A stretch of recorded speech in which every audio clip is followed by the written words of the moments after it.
so I've come over from the dark side of JTE to do something a little more fun. So one of the things talking about, when I say apps at scale, I'm going to be talking about apps that have got large feature sets, rather than how to support millions of concurrent users. So if you're interested in that, and that's what you thought the talk was about, you can leave now and I won't worry about that.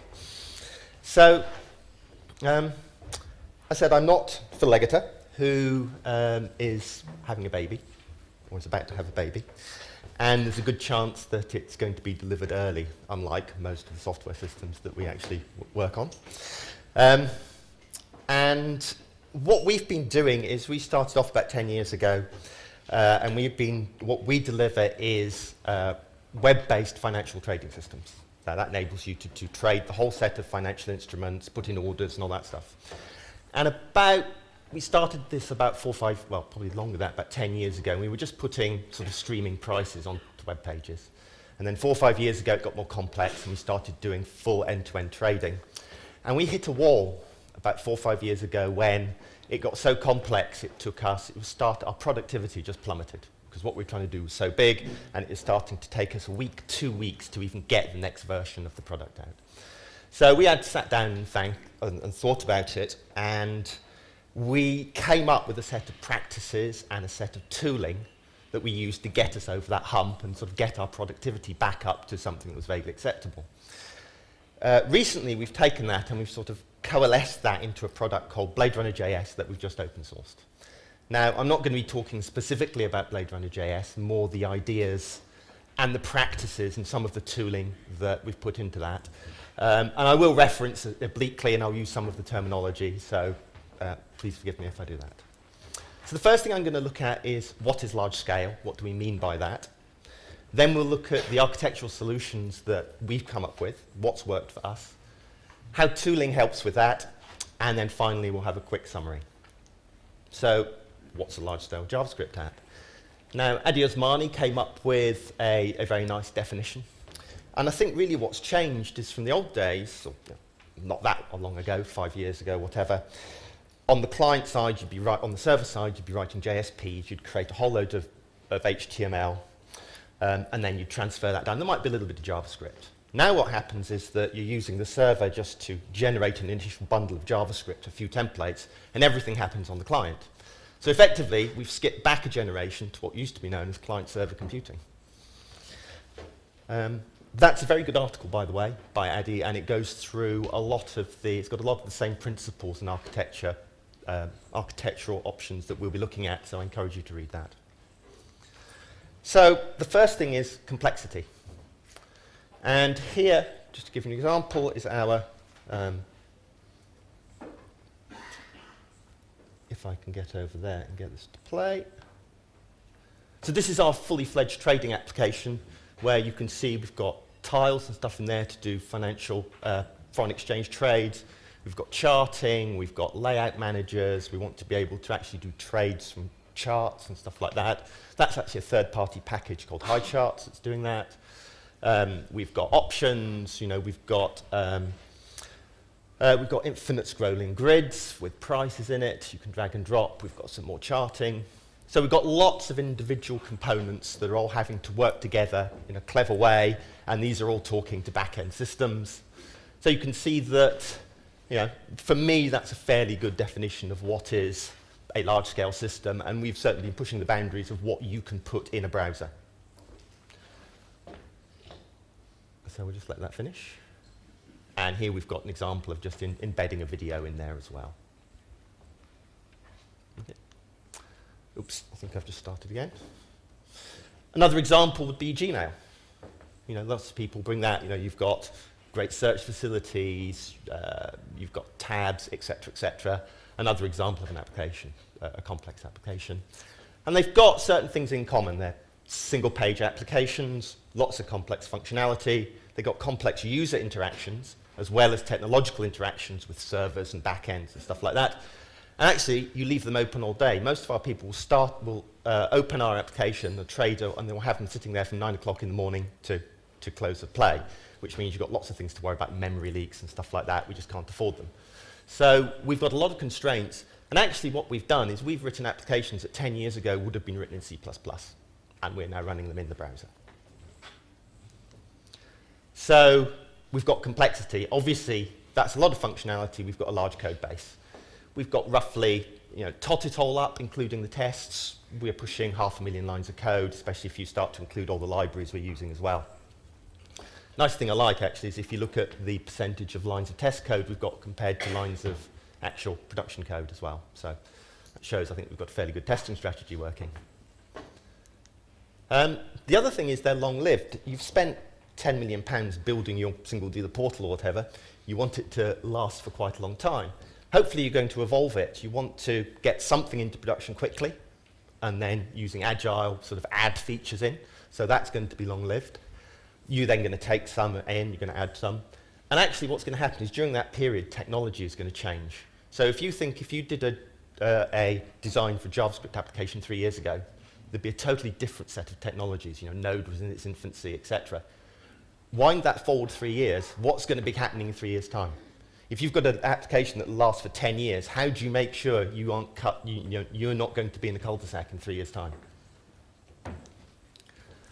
Similarly, people are going to come and go for your application. If you're working for a big company, you're going to have contractors in there who are then going to leave, taking a lot of expertise with them. How do you keep that system going with all these different contributors? Not only that, you've got different sorts. You've probably got different people writing your back-end systems, your trading systems. You've got designers and UX. UX is much more important now. You're putting things on the web. People expect much better design than an old-fashioned C++ trading application. QAs and business analysts. And probably these people are also working in different organizations. Some are being offshored. When we do applications, we've got developers working on with bank app developers, plus third parties as well. All these people have to work together. So in summary, large scale is more than just lots of code. It's about changing technology, and most importantly, as it says in the Agile Manifesto, the most important thing is how you get people to work together. So what do we need to kind of fix these problems? Well, we need to be able to structure our large code base, our 500,000 lines of code. People need to know where to go. We need an architecture so that we don't have lots of ad hoc bits talking to each other. How do our bits of our application talk to each other? How do our contributors work in harmony? We don't want one person changing the background color of your page and then the other person over there changing it back to something else. And we've got these large applications. How do we keep the quality up? Make sure we've got testing across all this large code base. Also, we've got to keep the developers productive. There's no point me writing a line of code and having to wait 5 minutes for the build to run. You're going to go off, you're going to be tweeting, you're going to be bored, you're going to lose your flow if that happens. And finally, how do we evolve with these new technologies that are coming? So these are the challenges, these are the things that we need to fix. So these are our sort of 5 solutions. Now, the first one will strike you as being exceedingly obvious. Except you'd be surprised the number of times I've looked at code and find people doing things like date formatting, date parsing, and date rolling, and getting it wrong when there's a perfectly good library out there called Moment.js. Developers like developing, and it's probably more difficult for them to go along and look at somebody else's API and invest more time doing that and just say, I'm just going to roll it myself. So though it sounds obvious, I've seen an awful lot of cases where that's not true. And the other side of that is, if you think about your application, above the line should be what's unique to your code, and that's it. Because if it's not, then it should be generic, and somebody else has probably written it. We'll come back to that later. Make it modular. So the best way to solve a large, complex problem is to divide it into lots of simple, smaller problems and get them to work together. And the idea is that your modules should be cohesive with an API around them. And so this is where the concept of APIs is now very important. And actually, those APIs, if you've got a team working on a particular module, that's the contract between each team. So actually, the most important part of your design isn't what's inside the modules, it's how the bits of the system all talk to each other. And you've got to put a lot of effort into making sure that those designs and those APIs are good. So taking that back, so okay, we're now going to start looking at an application very differently. It's not just a load of HTML and CSS and JavaScript. I'm going to look at it and I'm going to divide it up into a set of features. and those features then talk to each other. So again, it's taking the logical modular approach and looking at an application and doing that dividing up and splitting it up. So you can see here, the various bits that you've got, tabs and lists and search boxes and stuff like that. Now, I'm going to play a bit of fast and loose with terminology here because the words component and module have been horribly overloaded by everybody over the years. So I'm, for the rest of this talk, going to regard a component as being a small sealed unit. So the perfect example is something like Combo Box, where you can configure the whole thing from the outside via a documented API. So I'm going to do that. A module is just a general lump of stuff. So the stuff that we were looking at before, your form, is a module. You're not going to configure that from the outside. It's too complex. There are too many unique things. Nobody would ever come up with an API for that thing because it's going to be unique to you. So the module is something that you're sort of programming inside your HTML, your CSS, etc. in your code. So I'm just going to draw that distinction. And then I'm going to come into some Blade Runner specific terminology. So we call our feature a blade. And the reason for that is because we regard it to be a slice through the entire stack of front-end technologies. So it's a nice sort of visual metaphor that we like. It also means we can call the product Blade Runner, which we think is kind of cool. And the important thing here is it's absolutely everything associated with your feature, and that includes tests. Yep, that's the very important thing. So some stuff you ship, so we just regard the test as being the bit of the feature that you don't happen to ship. Okay. And what we're trying our tooling, we make sure that all the code associated with a particular feature, with a particular blade, is all under a single directory structure. Makes it easier to find out. And then, in our example, this is the example I'll be working through in a little while, our typical example here is our FX tile. So this is how people, traders do currency trading in the city. They're using these things and they're used to it. And we end up with an application structure that looks like consisting of three parts. You've got your sort of application core that's responsible for bootstrapping everything. So it's going to also probably have a sort of layout manager of some description that's going to be able to put all the bits in the various places. It's going to have some theming. Services I'll cover later. And then you've got your set of blades that you can just add in. The one thing that the core is actually responsible for is instantiating and then putting the blades on screen and probably calling some lifecycle methods, something like that. And then underneath that, what we've done is expanded below the line, and you've got libraries. Now, what we said is we want those blades not to talk to each other. What we want to do is keep the system as decoupled as possible. So the way that we allow blades to talk to each other is over an internal message bus within the browser. So each blade becomes a source and a sink for events. What that means is I can go along and remove a blade, and the entire application will carry on working. So there's loose coupling between the blades, which is essentially what we're looking for. And if you look at below the line, I've drawn the distinction. So we've got components. So this is your typical, your combo box sort of thing. You've got tools. So a good example of that is something like Moment.js, where, okay, I want to do some date rolling, that kind of thing. Let's just call a library that does this stuff for me. That's all great. Frameworks are slightly different. So I'm sort of coming up again with my own definition of a framework as being something that is more invasive about above the line. Now, above the line is what's unique to you. Now, do you really want, so the decision you have to make is, do you really want somebody else's framework where they're making architectural decisions to affect you? So, I mean, you can think of things like, so the way you write your code, is it going to force you to use a particular style of JavaScript coding? Am I going to have to use ES6? Am I going to have to use AMD, whatever it is? And so things that spring to mind are some libraries are more frameworky than others. So you've got things like Angular that's more frameworky than other stuff. So you've got to think very carefully about that.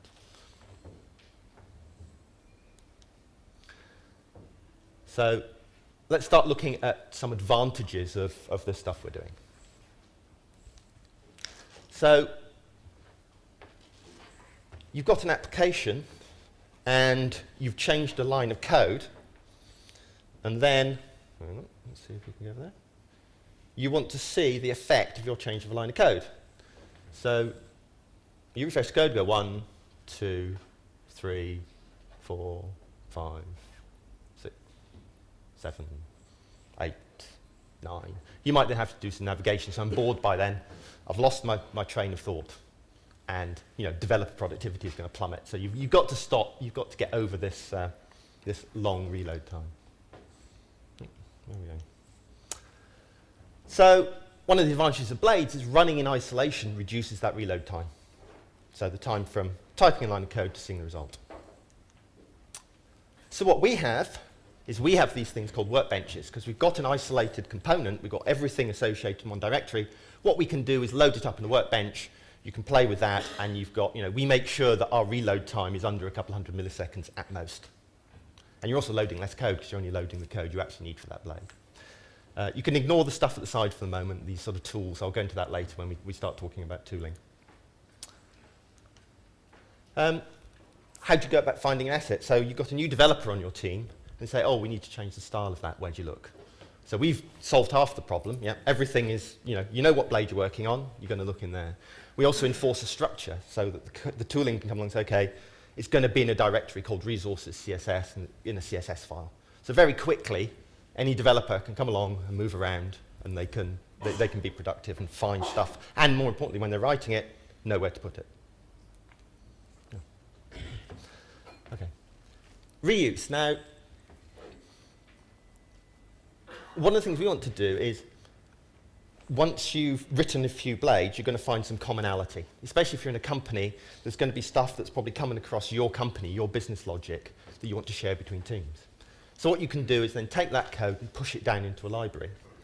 But what we want is the blade becomes more of an assembly. What we don't, the old OO adage of favor composition over inheritance. We don't want to be, what we want to do is take a little bit of it, then push it down. And then your top-level blades just become sort of glorified config and glue code, and that's it. It's a far better way of doing it, trying to have nasty inheritance hierarchy. The other thing to say is that pushing down is expensive. We've found it takes 3 times as long to write and document a productive, a product and push it into a library than it does just to write an application. So don't do that unless you've got 3 examples of it. So that is expensive. That's why we have libraries. There's a great open source community around, because all that's been done for you and taking that advantage. So, I don't have a crystal ball. I don't know what's going to happen in the future. I don't know what new technologies are coming along. What I do know is things are going to change, and they're going to change unpredictably. So how do I cope with that? So what I want to make sure is that each of my modules, blades, I can bring in a new rendering technology. If something becomes hot and is 10 times as productive as the last one, I want to use that. So the way I do that is I make the interface to that module as simple as possible. And we've got something actually quite close to this, where you say, hey module, this is an element, go render yourself inside that set element. That's it. And then you can come along, it doesn't matter, you can use React, you can use Angular, you can use whatever you want, and that can go along and do that. That means you can have multiple rendering technologies at the same time, and also you can have a migration strategy. You don't have to go to your business manager and say, oh, we need £10 million to rewrite everything in React, or whatever. People get rightly annoyed when you start giving that technical reason for, oh, we've got to rewrite everything and spend £10 million again. So the moral of the story is don't tie your application to your rendering framework. So, careful about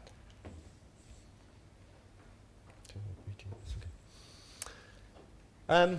Another one, Conway. Has anybody heard of Conway's law? A few people. So, organizations design systems which are constrained to produce designs which are copies of the organization. You've got one person writing an application, they can hold the whole thing in their head, it's going to look very different. The corollary to that is if you know that your application is going to go into a large organization, you need to make sure that it can fit the structures of that organization.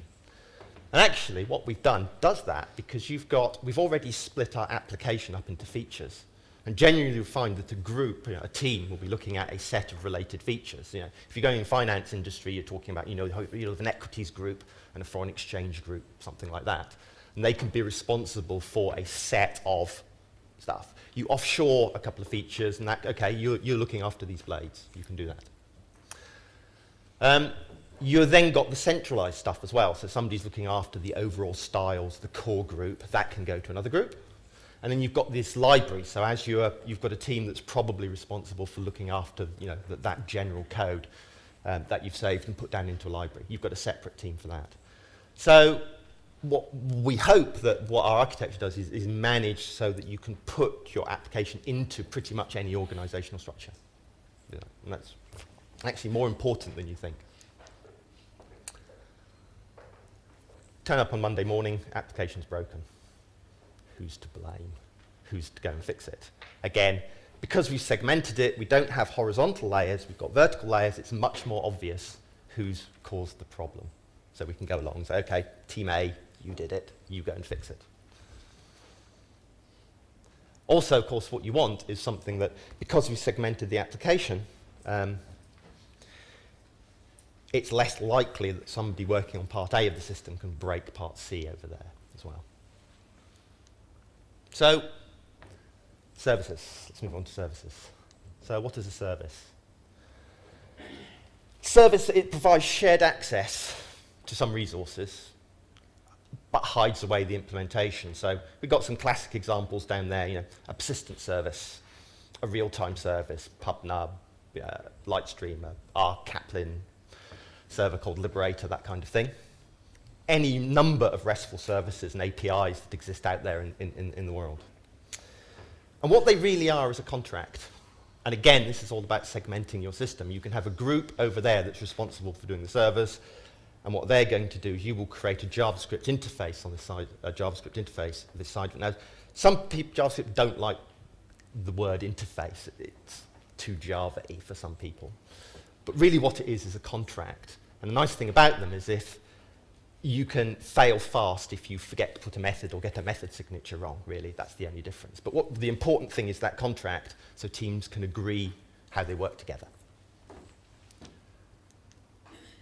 And using services can actually be quite simple. It's not a huge amount of overhead. So all we do is we create a unique name for each service. So in this one, it's called chat.service. And the top bit of code, I think this is the only code we'll be doing in the presentation. The top bit of code is the core application that I was speaking about earlier that's creating an instance of your chat service and then sticking it into a register. All your usage code in any blade throughout the application just goes along, gets the service and says, give me one of these. And it knows it can then call, send chat, and that's all it needs to know. So the advantage, of course, is that that core code can then go and put in any particular implementation of the chat service. Now, if you look at a fully running system, you've got your front end sitting at the bottom, and it's going to depend on a whole set of back-end services. You've got authentication, probably got a database in there somewhere, real-time services, and then a whole slew of web APIs. So that means there's an awful lot of dependency that you have to get in place. So this is where blades start to come into play. Because actually, if I'm doing the login blade, the only thing I need in place is the authentication service. Don't have to worry about the rest of it. If I'm doing the news, all I have to do is have the real-time services in place. And even better than that, now I've got services, I can just create a fake service in JavaScript that does that pretends to do the authentication.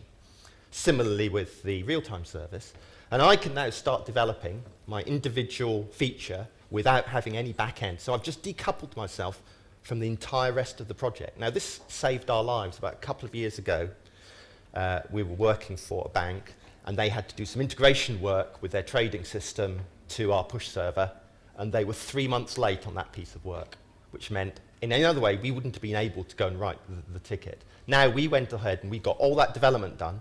They finished the work, and then there was about 2 or 3 days integration.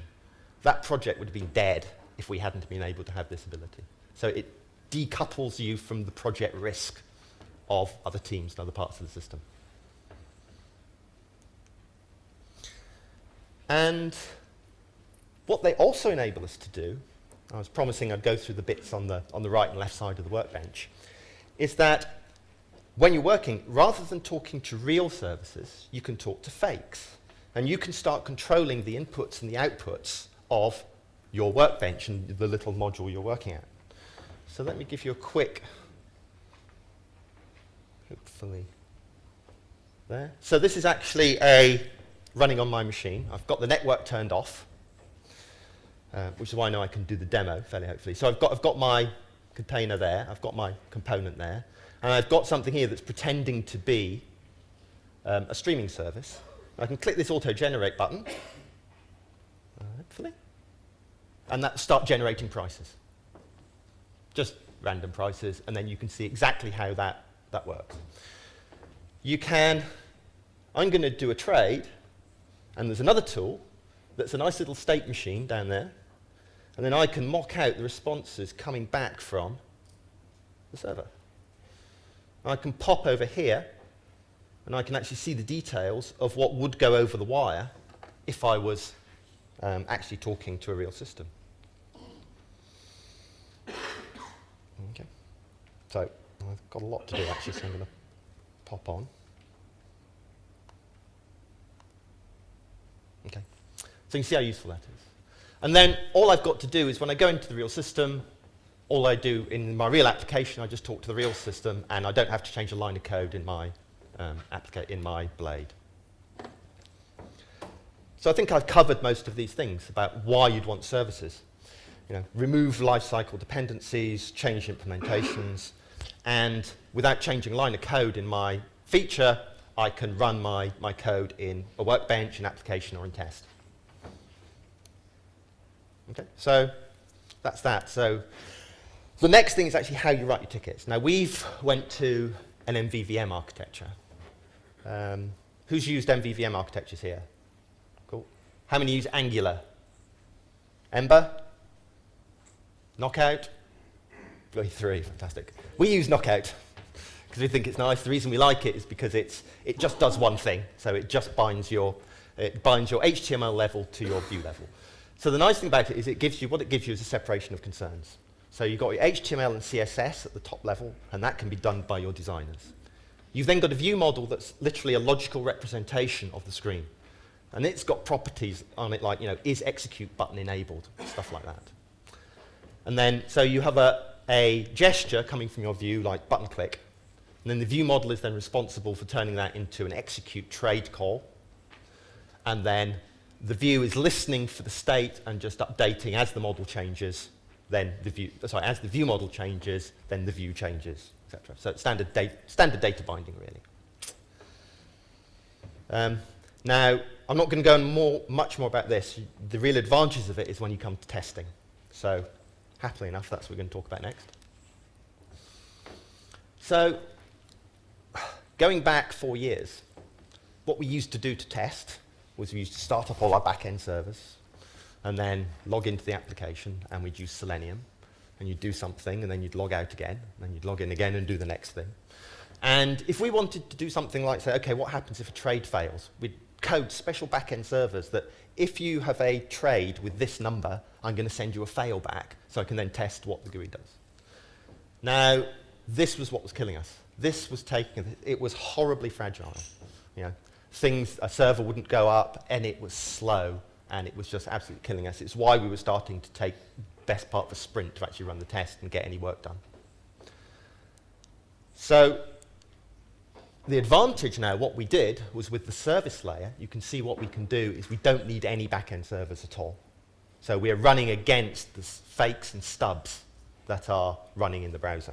So that means everything's a lot faster, no network I/O at all. The other thing we don't do is we don't touch the DOM. Because the other thing we found was that when you're using Selenium, people were writing CSS selectors. Somebody went along and, I want to change the look of this screen, change the HTML structure, and all our tests failed, our acceptance tests failed, because the HTML structure changed. Totally unrelated. I want to know whether a trade goes across. I'm not interested in, whether I've moved something around a bit. So it caused immense fragility, as well as being slower. And it's the MVVM architecture that enables this, because we say up here that our view model is a logical view of is a logical model of the view.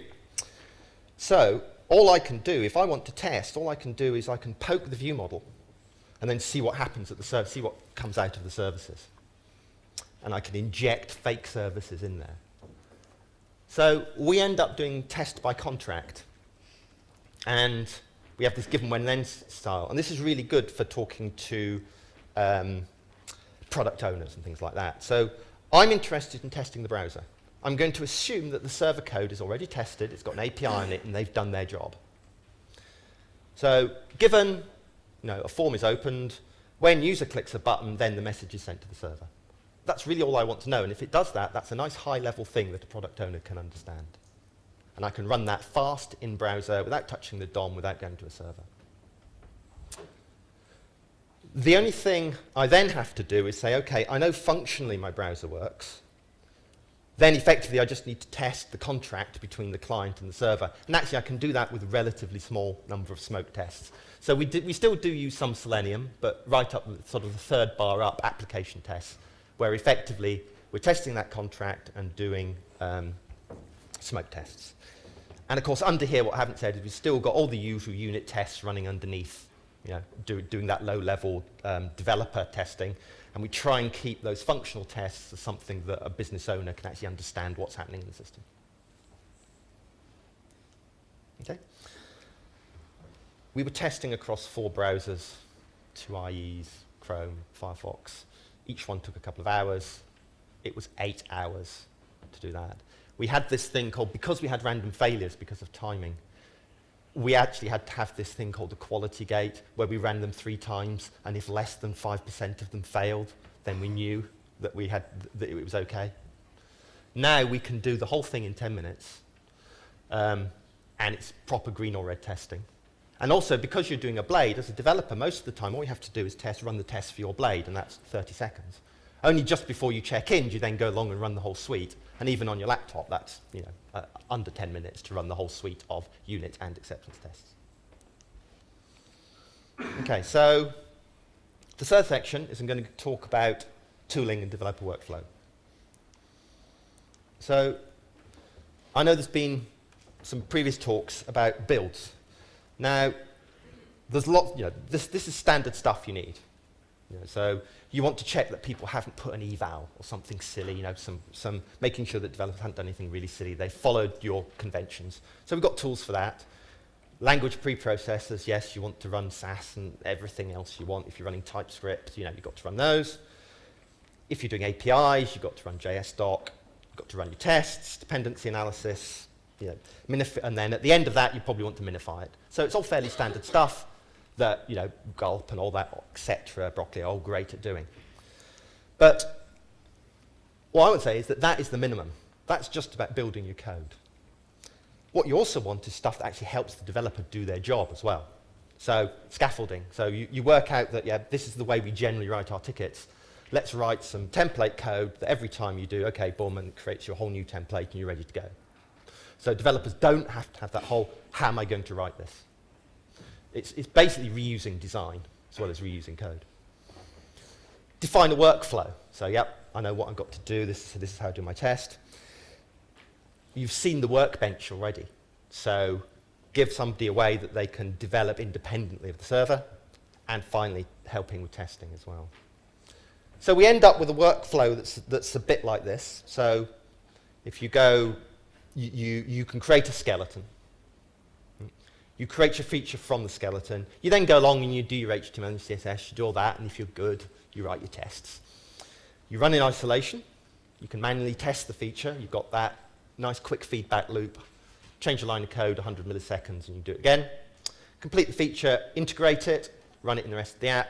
Generally what happens there is then you start to find that when you're interacting with other components, you got the API slightly wrong. There's a bit of a miscommunication between teams, but we'll sort it out then. And then build it and deploy it. And what you want to do is have a nice, easy deploy, so you've got a simple artifact you can give over to your operations department that they're just happy to put into production as well. The other thing that we have is what we write in Blade Runner is actually, it's almost a domain model of the application. So if you look at our code, we've got first-class objects in our build tools called Blade, called JS source, etc., etc.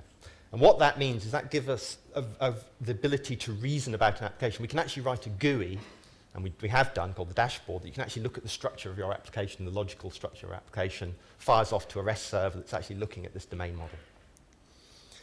And it means that we can do nice things like this, which is have a really good dependency analysis. So that's the output of just doing dependency analysis. And you can see exactly why a particular file happened to be included, what its path was, etc., etc. So again, really useful stuff because we've got that modeling ability. Also, we can start to enforce stuff now. So I said that a blade can't talk to another blade. Now in the browser, there's nothing you can really do about that. But with our tooling, what we can say is if you try and reference another blade, it just won't work. We can make sure that you don't use the same HTML ID that's going to conflict in two different applications. So we can actually give you that level of compliance. And it's basically fail fast before you accidentally have a problem because you're using the same thing as somebody else in another team. And it also forces you to really think about that feature design as well, and not just have HTML and JavaScript. Finally, it's got knowledge of the scenarios. So we've got our services, but it needs to know automatically, okay, if I'm in test mode, I'm going to have these services. If I'm in production mode, I'm going to have these services. And once that's set up, the developer can then forget about it as well. So again, it's about making it really easy. And then finally, talking earlier about how technology changes. We're doing exactly that. You need to have a plug-in architecture for your tooling. So we historically, we've been using Google's JS test driver. We're looking at moving to Karma because we think it's going to be more reliable. So we need to be able to have this sort of command level where we can just plug that in, say, okay, I'm going to use a new technology to do my testing, stuff like that. So your tooling obviously has to be flexible, so as new stuff arrives, you can start using it. So you've got that same problem with the tooling as you actually have with your application in terms of technological churn. So coming on to the summary. So basically, I think what we have is pretty much what we need to build these large-scale apps. I mean, we've been doing it quite successfully. So, we've structured our code base. We've got our interaction architecture. We've got our loose coupling between our components. Our contributors can work in harmony. So we've got our designers can go and write their CSS, the Java and HTML. The developers can then go and bind it to the JavaScript behavior. We've got nice test scenarios, so the QAs and the product owners can then come along and talk together. It's also really useful just getting a product owner and sitting around at a workbench and being able to go step really slowly through what happens in various trade states.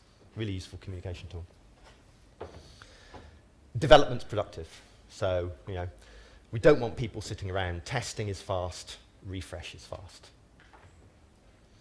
And we've seen that with if you get your APIs right on your modules, then you'll be able to take on board new technologies as and when they arrive, and then leave the old stuff running, and then you can just, as the business case arrives, then you might be able to move over to the new technology, but when you want to, not when your vendor wants to. So I think my final thought to leave you with is that I think the future of web apps is they're going to get bigger and they're going to get more complex. And I think we're on the cutting edge of that, but this is going to start happening all over the place. We're going to start doing more desktop replacements. And to do that, I think the architecture, the tooling, and the APIs are fundamentally linked. You can't sort of treat these as individual things. And they have to complement each other. So things like the MVVM architecture in your testing, the blades, the componentization, all that has to work together. So you've got an efficient application development environment.